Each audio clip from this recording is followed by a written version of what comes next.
senators are asking the intelligence community to declassify any information they had about this over the past couple of years. But that doesn't really answer the question of how we are going to continue to investigate the issue in Wuhan, given that China has sort of once again locked down and said, you know, our part of this investigation has concluded. Thanks so much for stopping by. Make of your conclusions what you will. So how are we really going to get definite answers?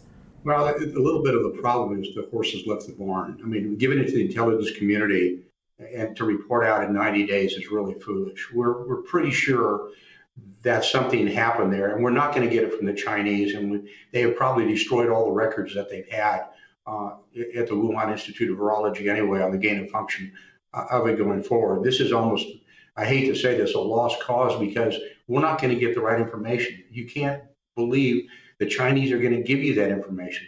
So they're going to have to go back in the files that we learned early in 2020 and reconstruct those files and pass them on and say, this is what was happening then, and this is why we believe this has happened.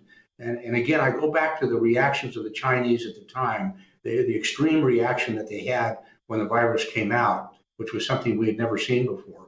And I think going forward, we have to make some assumptions. And the assumptions, yeah, it probably did come out of that lab. At least there's a good probability. And then what is the United States going to do now? What can you do? All right, let me give you one example. Why don't we tell the Chinese, okay, it came from you, we believe it, you ought to cancel all the debt to the United States of America, you know, the debt that we owe you, or something extreme like that. It killed 500,000 Americans, and we should just pass it by.